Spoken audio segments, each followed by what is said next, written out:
नमस्कार साथियों, एक बार फिर से स्वागत है आप सभी का लोधाज क्लासेस के बीए प्लेटफॉर्म पर। बीए सेकेंड ईयर के अंतर्गत वो बेसिकली इसको फर्स्ट ईयर भी बोल सकते हैं, क्योंकि ये जो सीरीज है बीए फर्स्ट और सेकेंड दोनों में देखने को मिल रही है दोस्तों। कुछ यूनिवर्सिटियां इसको फर्स्ट ईयर में पढ़ा रही है और कुछ यूनिवर्सिटीज को सेकेंड ईयर में पढ़ा रही है। इस कारण से दोस्तों इस सीरीज को दोनों ही स्टूडेंट फर्स्ट और सेकेंड ईयर दोनों ही स्टूडेंट इसको फॉलो कर सकते हैं। दोस्तों पाश्चात्य राजनीतिक विचार वाले सेशन के अंतर्गत आज हमारा लेक्चर नंबर 4 होने जा रहा है, जिसमें हम बात करेंगे प्लेटो के दार्शनिक शासक पर। क्लियर है?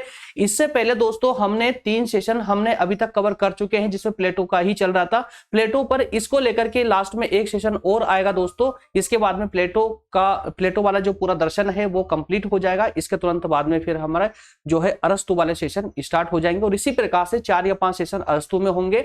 उसके बाद फिर दोस्तों मैकियावेली और इस प्रकार से सीरीज कंटिन्यू हो जाएगी। जी हाँ दोस्तों, इससे पहले जो हमने शॉर्ट सीरीज तैयार करवाई थी, जिसमें हमने शॉर्ट सीरीज में लगभग 15 से 20 लेक्चर लिए थे, उसी का ये विस्तृत रूप है। याद रखिएगा, जो पहले हम शॉर्ट में करवा चुके आप लोगों को लघु त्रिप्रकृति में क्वेश्चन आंसर के सीरीज के तौर पर, तो उसी सीरीज का दोस्तों मैंने जैसा कि आपको सीरीज में बताया था कि इसके बाद जो कंप्लीट होने वाली स्टार्ट होने वाली है वो विस्तार पूर्वक सीरीज स्टार्ट होगी और वो विस्तार पूर्वक जो सेशन है हमारे अब ये कंप्लीट कंटिन्यू कर चुके हैं। तो दोस्तों इसमें सभी विचारकों पर, अभी चूंकि पाश्चात्य राजनीतिक विचारकों पर सेशन चल रहा है, पाश्चात्य अर्थात कि जितने भी यूरोपीय विचारक रहे हैं, पॉलिटिशियन रहे हैं, राजनीतिज्ञ रहे हैं, अभी हम उन पर चर्चा कर रहे हैं। तो इसमें जितने भी समथिंग होंगे पूर्व के, माफ करना, पश्चिम के जितने भी विचारक होंगे उन पर अभी चर्चा चल रही है। इसके बाद में, इसके तुरंत बाद में दोस्तों हमारी अगली सीरीज जो चलेगी उसमें भारतीय राजनीतिक विचारकों वाली सीरीज को स्टार्ट करेंगे। उसमें भारतीय राजनीतिज्ञों पर चर्चा करेंगे, 1 बाय 1 करके उनको भी कंप्लीट करेंगे। ठीक है ना? चलिए स्टार्ट करते हैं अपने सेशन को दोस्तों। स्टार्ट करें उससे पहले याद दिला दूं, आप लोगों को भूल जाते हैं, थोड़ा सा शेयर कर दीजिए ना, थोड़ा सा शेयर कर दीजिए। बहुत कम लोग अभी तक ऐड हुए हैं, जल्दी जल्दी से शेयर मार दीजिए दोस्तों फटाफट। सबसे पहला शेयर हमेशा मेरा ही होता है, टेलीग्राम पर सबसे पहले शेयर मैं करता हूं आप, ताकि आप लोगों को लिंक मिल जाए, है ना। और अब जल्दी से फटाफट आप लोग भी शेयर कर दीजिए ताकि सेशन स्टार्ट करें अब।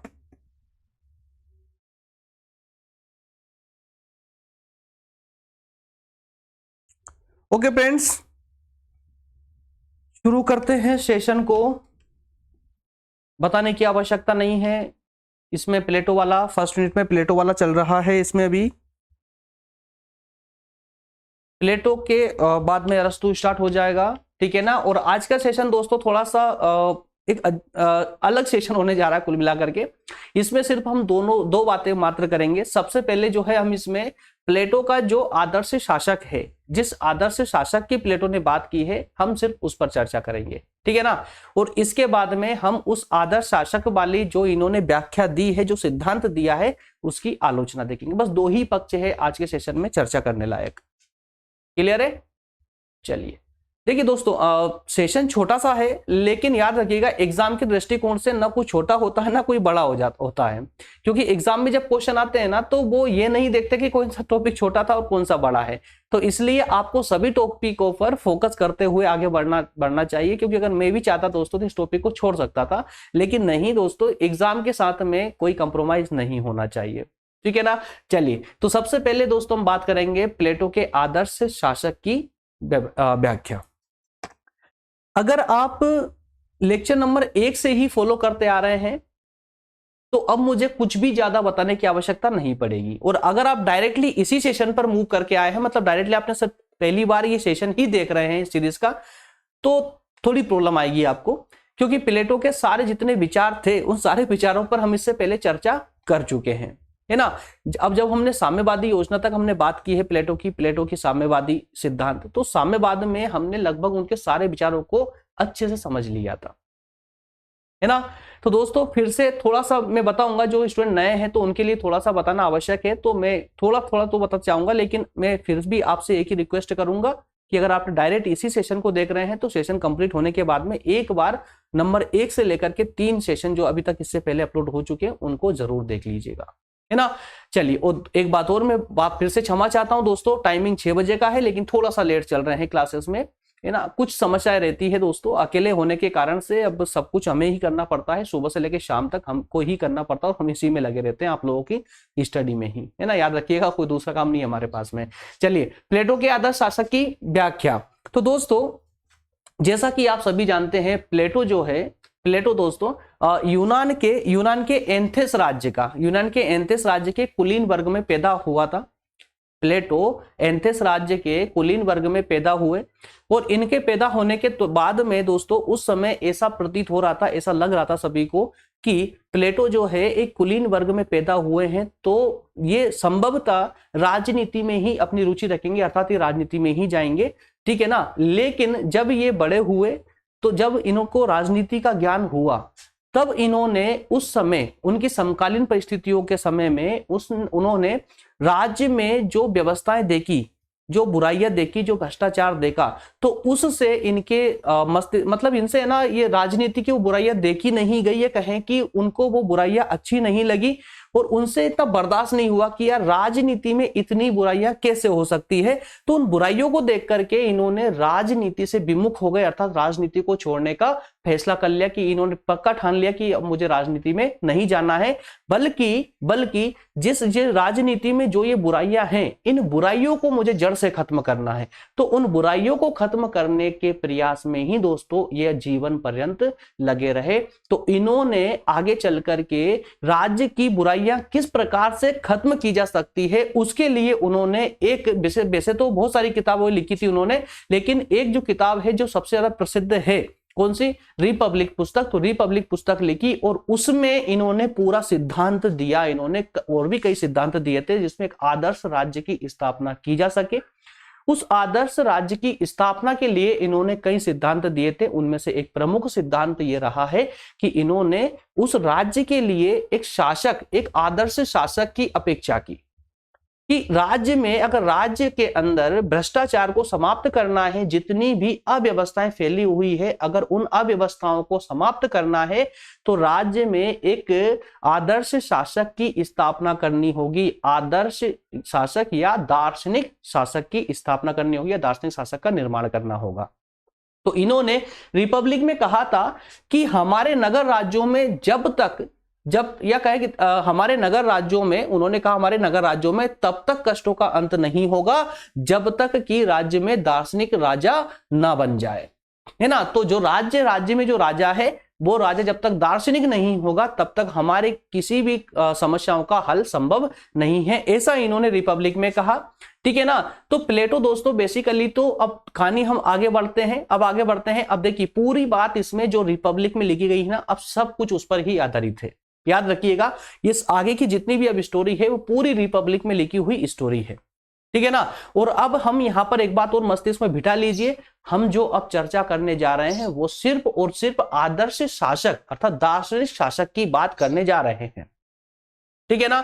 इस पूरे सेशन में सिर्फ शासक की बात होगी, राजा की बात होगी कि वो किस प्रकार का राजा चाहते थे इन राजनीतिक समस्याओं को दूर करने के लिए, जिससे ये राजनीति में जो अव्यवस्था है ये अव्यवस्थाएं हमेशा के लिए रूट आउट हो जाए, जड़ से समाप्त हो जाए। इसके लिए किस प्रकार के राजा की ये बात करते हैं, है ना। अगर आपने साम्यवाद वाला अर्थात लेक्चर नंबर 3 देखा होगा ना, तो आप अब तक मेरे भाव को समझ गए होंगे कि मैं किस प्रकार के शासक की बात कर रहा हूं। ये दार्शनिक शासक एक्चुअल में क्या है ना। जो पहली बार सेशन को देख रहे हैं उनको थोड़ा कंफ्यूजन रहेगा, एक नया सा नाम लगेगा दार्शनिक शासक, लेकिन जो कंटिन्यू फॉलो कर रहे हैं अब उनके लिए दार्शनिक शासक नाम नया नहीं है, वो बहुत पुराना हो चुका है। चलिए अब कहानी आगे स्टार्ट करते हैं दोस्तों। तो प्लेटो का मानना था कि जो शासक होगा, जो दार्शनिक शासक होगा, वो राज्य में एक अकेला ही होगा, लेकिन उसने एक ये विचार भी रखा कि अगर उस राज्य में उस राजा के समान कोई अच्छी दृष्टि वाला, है ना, शिक्षित या उच्च चरित्र वाला श्रेष्ठ व्यक्ति अगर उसको मिले तो राजा को उस व्यक्ति के साथ मिलकर के शासन का संचालन करना चाहिए। समझिए यहां पर, है ना, उन्होंने स्पष्ट कहा था कि जो राजा होगा वो राजा अकेला एकमात्र शासक होगा राज्य का, लेकिन उन्होंने एक ऑप्शन भी दिया था कि अगर राजा के समान ही कोई उच्च चरित्र वाला, उच्च दृष्टि वाला कोई महान व्यक्तित्व है तो उसके साथ मिलकर के राजा को शासन करना चाहिए था। यह बात भी उन्होंने दोस्तों रिपब्लिक में कही है। क्लियर है? तो दोस्तों इसी प्रकार से जो शासक होगा उस राज्य का, उसके अपने कोई हित नहीं होंगे, कौन, जो दार्शनिक शासक होगा उसका अपना कोई हित नहीं होगा, बल्कि संपूर्ण समुदाय के हित ही उसके हित होंगे। मतलब समझिए दोस्तों कि दार्शनिक शासक ऐसे शासक को कहेंगे, या दार्शनिक जो राजा होगा वो एक ऐसा राजा होगा जिसके अपने स्वयं के कोई हित नहीं होंगे, बल्कि संपूर्ण समुदाय के हितों में ही वो अपना हित देंगे।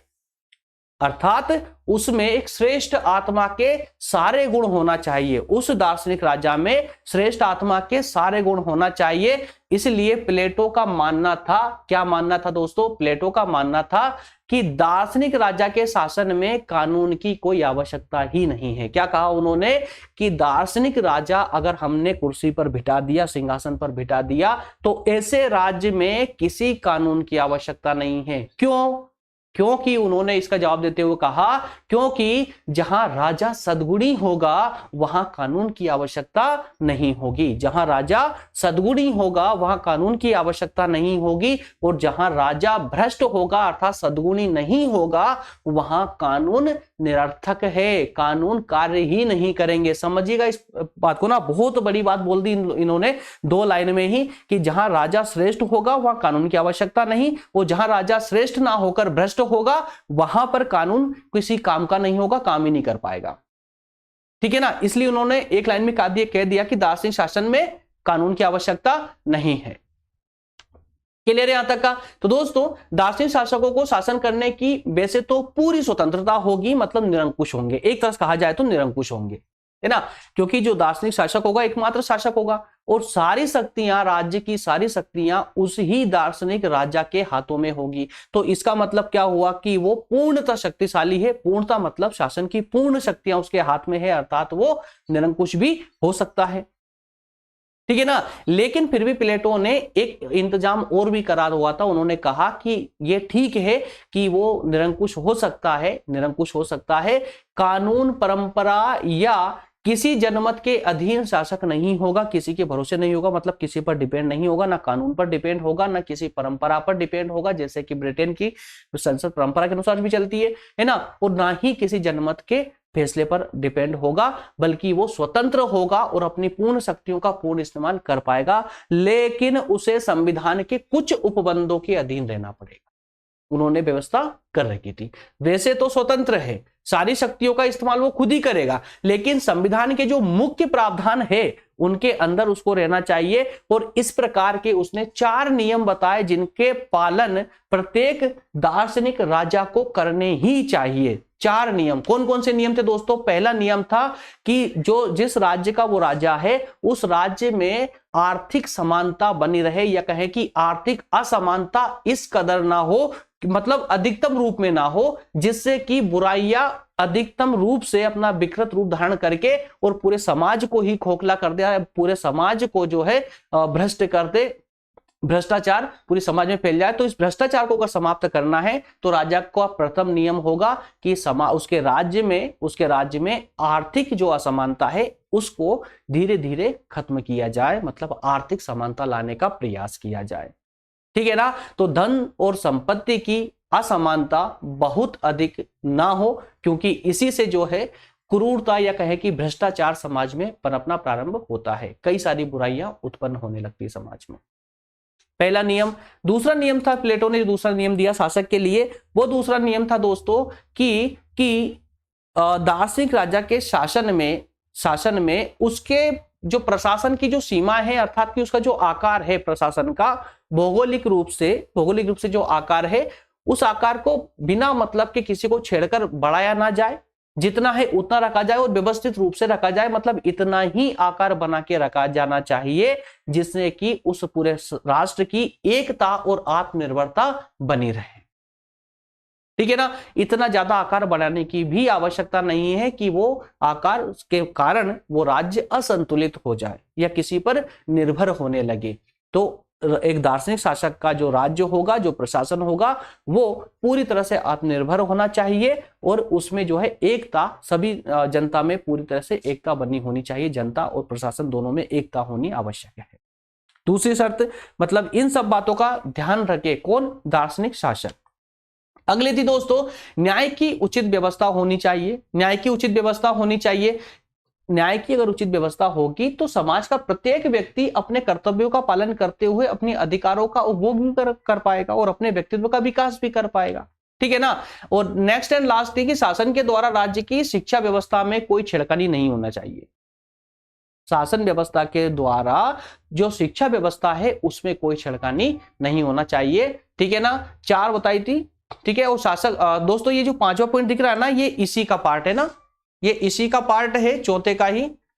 एक्चुअल में इंटर दबने से 5वां पॉइंट में कन्वर्ट हो चुका है। ये 4 नियम आपको याद करने हैं और ये 4 नियम, ये 5वां पॉइंट नहीं है, याद रखिएगा, इसी का। तो शासक द्वारा राज्य की शिक्षा व्यवस्था में कोई परिवर्तन नहीं होना चाहिए। दार्शनिक शासकों का जीवन भोग का नहीं बल्कि त्याग और अर्पण का जीवन होना चाहिए।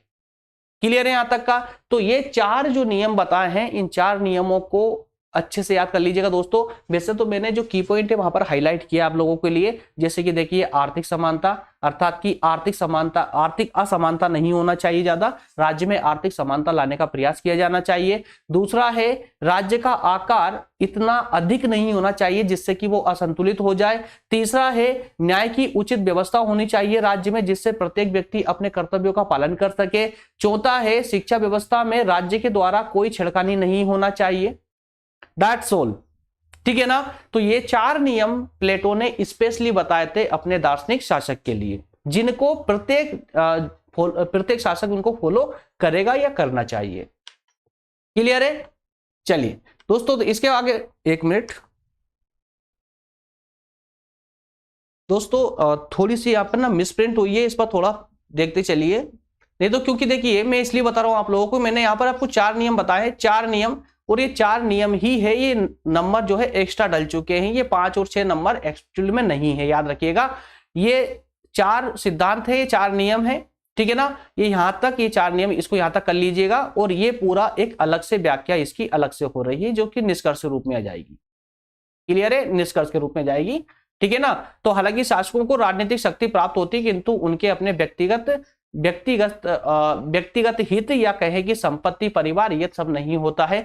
ये मैं लास्ट सेशन में आपको बहुत भली भांति और बहुत अच्छे से समझा भी चुका था। एक बार और बता देता हूं मैं आप लोगों को दोस्तों। प्लेटो का जो दार्शनिक शासक होगा ना, प्लेटो का दार्शनिक शासक जो होगा, और आगे से स्टार्ट करते हैं इसको।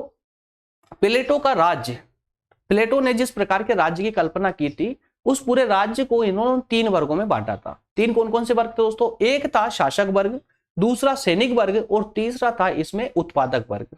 ठीक है ना। शासक वर्ग जिसमें दार्शनिक शासक आएगा, सैनिक वर्ग जिसमें सैनिक आएंगे जो राज्य की रक्षा करेंगे, और उत्पादक वर्ग में बाकी सभी जनता आएगी जो कार्य करके जो है उत्पादन का कार्य करेगी।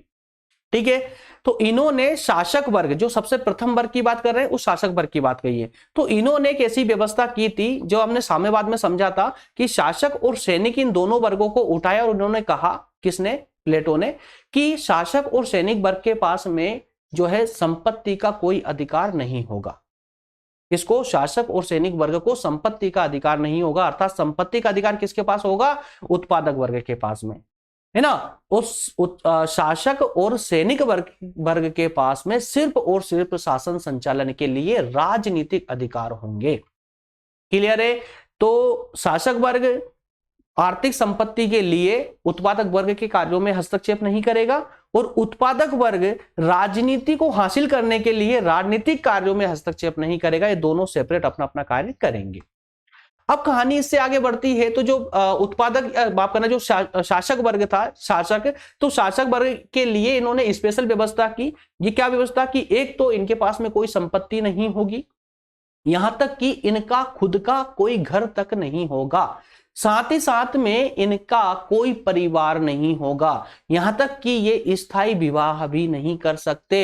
अस्थायी विवाह करने का इन्होंने प्रावधान रखा था कि शासक अस्थायी विवाह करेगा, और इससे उस अस्थायी विवाह से जो संतान उत्पत्ति होगी वो राजकीय बाल गृह में उसका पालन पोषण होगा उस बच्चे का, लेकिन उस बच्चे को ये पता नहीं होगा कि उसके माता पिता कौन है, और यहाँ पर माता पिता को भी ये पता नहीं होगा कि उसका बच्चा कौन सा है।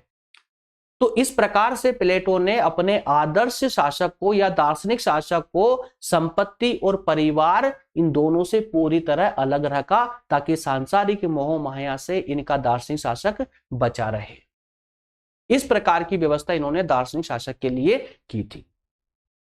तो आई होप कि अभी तक के पूरे वर्णन से दोस्तों आपको दार्शनिक शासक के जो आवश्यक पहलू थे उस पर आपको अभी तक पूरा डाउट आपका क्लियर हो चुका होगा। कंप्लीटली मैंने स्टेप बाय स्टेप आप लोगों को जो है उनकी विशेषताएं बताई है कि एक आदर्श शासक के लिए प्लेटो ने अपनी बुक रिपब्लिक में क्या क्या कहा है या क्या क्या उपबंध किए हैं। क्लियर है दोस्तों? अगर यहां तक क्लियर है ना तो जल्दी से कमेंट में यस लिख दीजिए फटाफट, ताकि मुझे समझ आया कि हाँ सही दिशा में सेशन चल रहा है, आपको समझ भी आ रहा है।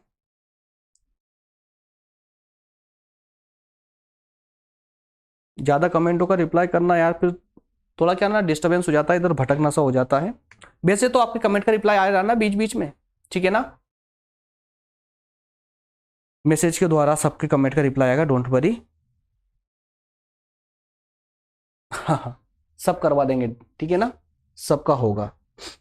चलिए आगे बढ़ते हैं, आगे बढ़ते दोस्तों। अब इसका दूसरा पक्ष हम देख लेते हैं, आलोचना वाला, ठीक है ना? तो इन्होंने जिस आदर्श शासक या दार्शनिक शासक की बात की है, जो सिद्धांत दिया है इन्होंने, तो उस आदर्श शासक की किस प्रकार से आलोचना हुई है, किन किन आलोचकों ने आलोचना की है, तो दोस्तों कुछ बिंदुओं के माध्यम से हम यहां पर इनकी आलोचनाओं को भी जो है समझने का प्रयास करेंगे। पहली है, पहला आलोचकों ने कहा है कि निरंकुश शासन का मार्ग प्रशस्त करना।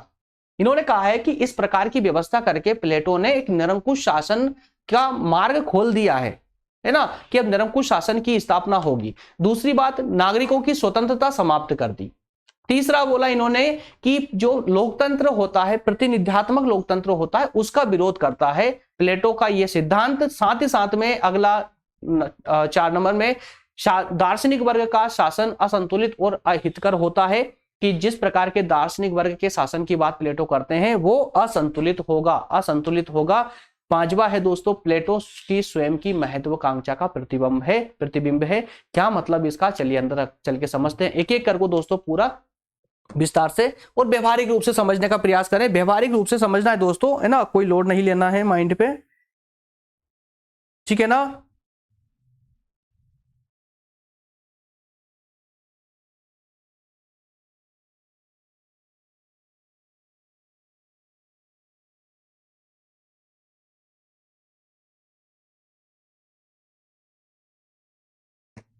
पेन कलर में क्या प्रॉब्लम है यार? चलिए, निरंकुश शासन का मार्ग प्रशस्त करना। क्या कहा? निरंकुश शासन का मार्ग प्रशस्त करना। क्यों कहा आलोचकों ने ऐसा? आलोचकों का कहना है कि प्लेटो साहब ने जिस दार्शनिक शासक की बात की है उसने राज्य की संपूर्ण शक्तियां प्रदान कर दी।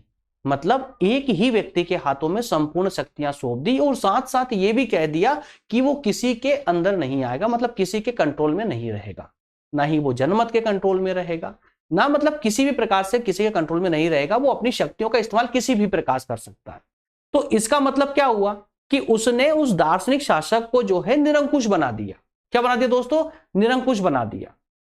अब शासक को असीमित शक्ति या सत्ता प्रदान करने का परिणाम क्या होता है? जनहित की दृष्टि में अच्छा नहीं होता। सिंपल सी बात यह है कि चाहे कितना ही विद्वान शासक क्यों ना हो, संपूर्ण शक्ति अगर उसको दोगे ना, तो एक न एक दिन उसमें गुरूर जरूर आएगा, उसमें भ्रष्टता जरूर आएगी, और वो जो है निरंकुश होता चला जाएगा। मतलब कि जनसाधारण के लिए कभी भी एक व्यक्ति का शासन कभी भी किसी भी रूप में उचित नहीं हो सकता। लॉर्ड एक्टन ने इसीलिए कहा कि सत्ता मनुष्य को भ्रष्ट करती है। क्या कहा था उन्होंने? कि सत्ता मनुष्य को भ्रष्ट करती है, और निरंकुश सत्ता तो पूरी तरह से भ्रष्ट कर देती है। याद रखिएगा, जो सत्ता जो है मनुष्य को भ्रष्ट तो करती है, लेकिन अगर निरंकुश सत्ता मिल जाए तो उसको भ्रष्ट होने से कोई रोक नहीं सकता, कोई नहीं रोक सकता, है ना? चलिए अगला ओपन कर देते हैं, एक बार पढ़िए इसको।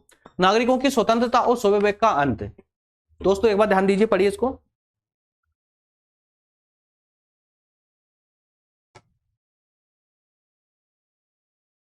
नागरिकों की स्वतंत्रता और स्वविवेक का अंत। क्या कहा है प्लेटो ने, अपना आलोचकों ने क्या कहा है कि प्लेटो ने जो दार्शनिक शासक को जो है यहां संपूर्ण शक्ति प्रदान करने से प्लेटो ने राज्य के नागरिकों की स्वतंत्रता और स्वविवेक का अंत कर दिया। कैसे कर दिया भाई? उसने एक शासक की कल्पना की कि इस प्रकार का एक बहुत ज्ञानी एक दार्शनिक शासक होगा, और उसके पास में सारी शक्तियां होगी, वो जो चाहे वो कर सकता है। तो इस प्रकार की हरकत, मतलब इस प्रकार की व्यवस्था ने जनता से उसके अधिकार छीन लिए। जनता स्वतंत्र आचरण नहीं कर पाएगी, है ना। अब ये बात समझ रहे हैं, क्योंकि जब शासक निरंकुश होगा तो जनता स्वतंत्र कैसे रह सकती है, ये बात आलोचकों ने कही है। तो यहां पर कहा गया है कि प्लेटोवादी राज्य के जो नागरिक मशीन के पुर्जे मात्र बनकर रह गए हैं। मशीन के पुर्जे मतलब कि जिस प्रकार से मशीन में एक एक पुर्जे जोड़ करके पूरी मशीन तैयार होती है ना, उसी प्रकार से राज्य किससे तैयार हो रहा है भाई, उन व्यक्तियों के जोड़ने से तो राज्य बनता है। तो इसलिए कहा गया है कि राज्य रूपी मशीन के पुर्जे बनकर रह गई है जनता, उनकी अपनी स्वयं की कोई चेतना नहीं है। मतलब स्वतंत्रता को यहां चेतना का नाम दिया गया है, तो स्वतंत्रता नहीं है मतलब चेतना नहीं है।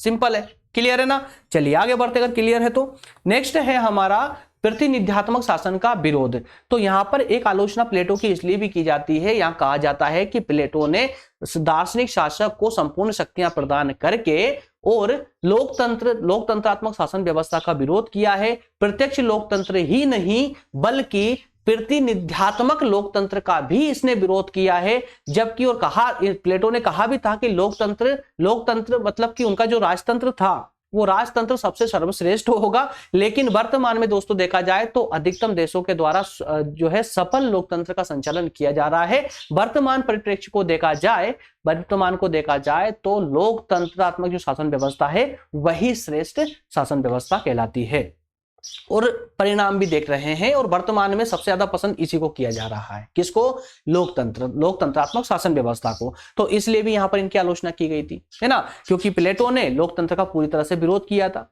ठीक है ना। अगला था 4 नंबर में है दोस्तों, दार्शनिक वर्ग का शासन असंतुलित और अहितकर क्यों होता है भाई।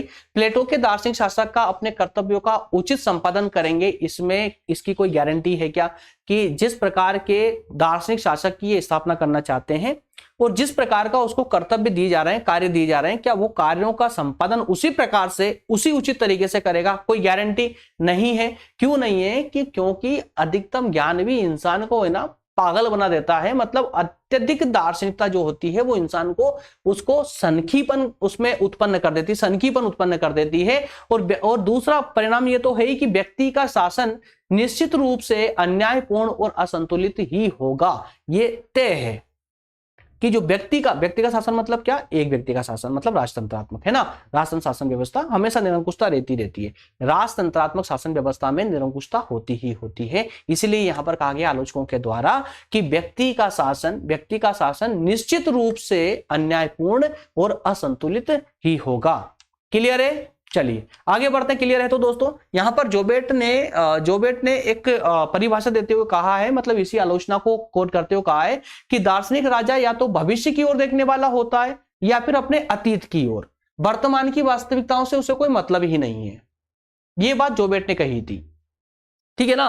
तो इसलिए जिस प्रकार के दार्शनिक शासक की बात ये प्लेटो करते हैं, उस प्रकार की व्यवस्था को ये उचित नहीं मानते हैं। अंतिम और लास्ट दोस्तों, प्रारंभ में कहा था कि प्लेटो जो है दोस्तों, प्लेटो एथेंस राज्य के कुलीन वर्ग में पैदा हुआ था और सबको उस समय ये लग रहा था कि जो प्लेटो है बड़े होकर के राजनीति में भाग लेंगे, लेकिन राजनीति से हट करके इन्होंने दार्शनिकता का रास्ता अपनाया। ये बोला था ना स्टार्टिंग में, प्रारंभ में। तो दोस्तों यहां पर आलोचकों ने उस बात को भी पकड़ लिया। आलोचकों ने कहा कि जिस प्रकार से प्लेटो बार बार दार्शनिक शासक की बात कर रहे हैं, इसके पीछे उनकी स्वयं की इच्छा शासक बनने की है। अपनी स्वयं की इच्छा होने के कारण ही ये दार्शनिक शासक वाला सिद्धांत प्रतिपादित कर रहे हैं कि वो स्वयं शासक बनना चाहते हैं। क्लियर है। लेकिन दोस्तों एक बात याद रखिएगा, मेरी नहीं आलोचकों ने कहा है कि वस्तुतः दार्शनिक शासक की कल्पना को, जो कल्पना की गई है प्लेटो के द्वारा एक दार्शनिक शासक की, उस कल्पना को वास्तविक रूप देना बहुत कठिन कार्य तथा सरल कार्य नहीं है। क्यों नहीं है, इसका प्रमाण है कि आज तक के इतिहास में कभी भी इस प्रकार के दार्शनिक शासक तो नहीं देखे गए। और इसके अलावा प्लेटो ने खुद प्रयास किया था, जो अपने राजा डियोनिसियस को भी ये आदर्श शासक नहीं बना पाए थे। कौन, प्लेटो खुद नहीं बना पाए थे डियोनिसियस को। कि इन्होंने प्रयास किया था कि ये डियोनिसियस को एक आदर्श शासक बनाए, दार्शनिक शासक बनाए, तो ये अपने कार्य में स्वयं विफल हो गए थे। तो फिर बाकी लोगों से क्या उम्मीद की जाए कि वो एक दार्शनिक शासक का निर्माण करेंगे। क्लियर है। तो दोस्तों इस प्रकार से हमने एक दार्शनिक शासक की एक पूरी स्टोरी एक क्रम अनुसार पूरे पॉइंट टू पॉइंट समझने का प्रयास किया, साथ में उसकी आलोचना को भी देखा। एग्जाम में इस टॉपिक में दोस्तों इन 2 पॉइंट के अलावा तीसरा कुछ भी आपसे नहीं पूछा जाएगा तो इसके अंदर से ही पूछा जाएगा, इसको छोटे मोटे पार्ट पूछे जाएंगे। क्लियर है ना। तो दोस्तों यहाँ पर सेशन होता है अपना कंप्लीट सेशन हो जाता है। नेक्स्ट सेशन में जो हम बात करेंगे वो करेंगे आदर्श राज्य पर, प्लेटो का आदर्श राज्य, प्लेटो के आदर्श राज्य पर नेक्स्ट सेशन होगा। और इस आदर्श राज्य के साथ ही प्लेटो वाली सीरीज हो जाएगी कंप्लीट। इसके बाद में अरस्तु पर हमारा सेशन कंटिन्यू हो जाएगा। ठीक है दोस्तों, चलिए मिलेंगे नेक्स्ट सेशन में। थोड़ा सा ना शेयर करने की आदत डाल लीजिए अगर आप इसी प्रकार से कंटिन्यू क्लासेस लेना चाहते हैं तो। अगर आप चाहते हैं कि मैं इसी प्रकार से आपको सारी क्लासेस से टाइम टू टाइम प्रोवाइड करता रहूं और कंप्लीट सीरीज कराता रहूं, सभी सब्जेक्ट आपको पढ़ने को यहाँ पर मिले मेरे द्वारा पूरे विस्तार पूर्वक with notes, free of cost, कोई चार्जेस नहीं, और मैं कभी आपसे कोई चार्ज मांगता भी नहीं हूं, कोई चार्ज करता भी नहीं हूं। आदत ही नहीं है कुछ बोलने की कि आप लाइक भी करो या सब्सक्राइब, ये तो सब फालतू की बातें मैं बोलता भी नहीं और मुझे फालतू ही लगती है ना। आपको जैसा आपको उचित लगे वैसा आप करोगे, है ना, कहने से कोई फर्क नहीं पड़ता है और कुछ ठीक है वो सब चलता है। शेयर करने का मात्र इसलिए बोलता हूं ताकि मैं चाहता हूं कि चैनल पर अधिकतम संख्या ज्वाइन करे, अधिकतम लोगों के सामने जब पढ़ाएंगे तो थोड़ा सा और कॉन्फिडेंस रहेगा और मजा आएगा पढ़ाने में, और अधिकतम डाटा मैं आप लोगों को प्रोवाइड कर पाऊंगा, अधिकतम सब्जेक्ट में आप लोगों को पढ़ा पाऊंगा। ठीक है दोस्तों, बस थोड़ी सी हमारी मेहनत भी आप लोग देखते रहिएगा दोस्तों। इतना शेयर करने का आप लोगों से बोलता हूं तो एक अधिकार है हमारा भी बोलने का। याद रखिएगा दोस्तों, सुबह से लेकर के नाइट के 12 से 1 बजे तक मैं सिर्फ इसी कार्य में आप लोगों के लगा रहता हूं। उसके बावजूद मैं सिर्फ 3 लेक्चर ले पाता हूं आप लोगों के लिए, सिर्फ 3 लेक्चर। 12 घंटे से ज्यादा काम मैं करता हूं आप लोगों के लिए इस सेशन को लाने के लिए। सिर्फ 3, फर्स्ट ईयर में 1, सेकेंड ईयर में 1 और थर्ड ईयर में 3 सेशन, बड़ी मुश्किल 12 घंटे से ऊपर काम करने के बाद ये 3 सेशन अपलोड हो पाते हैं। इतनी मेहनत करने के बाद में आप लोगों के लिए सेशन आ रहे हैं। इतना आसान नहीं होता है दोस्तों क्लासेस जो है रिकॉर्ड करना, इस पर लाइव लेना, या है ना, क्योंकि इससे ज्यादा मेहनत हमें इस पीपीटी को बनाने में लगती है, डाटा को अरेंज करने में लगती है। डाटा लेकर आना पड़ता है, उसको पूरा अरेंज करना पड़ता है, किस प्रकार से आपको ये एक्सप्लेन करना, कितना समझाना है, कितना डाटा उसको हटाना है, कौन सा डाटा लिया जाए जिससे कि आपको आसानी से समझ आ जाए, ये सारा मंथन करना होता है पूरा। तो मेरे प्यारे दोस्तों, इतना तो हमें अधिकार बनता है कि हम लोग ज्यादा तो कुछ नहीं बोलते, आपसे बस इतना तो बोल सके कि आप सेशन को अधिकतम शेयर कीजिए ताकि हमारी मेहनत हमें अपने इन संख्या के रूप में, स्टूडेंटों की संख्या के रूप में हमें मोबाइल पे दिखे कि यार हाँ इतने स्टूडेंट मुझे देख रहे हैं, या एक दिन में मुझे इतने स्टूडेंट देख चुके हैं। तो हमें भी ऐसा लगता है कि यार हाँ हमारी मेहनत जो है अधिकतम छात्रों तक पहुंच रही है, अधिकतम लोग इसका इस्तेमाल कर पा रहे हैं, इसका फायदा उठा पा रहे हैं। बस वही सुकून मिलता है, हमारी मेहनत का परिणाम बस वही है कि आप लोगों की हमारी मेहनत काम आ रही, बस इतना ही हमें काफी है। लेकिन अधिकतम लोग करेंगे तो हमें थोड़ा सा अच्छा लगेगा। चलिए दोस्तों, मिलेंगे नेक्स्ट सेशन में, तब तक के लिए धन्यवाद, थैंक यू।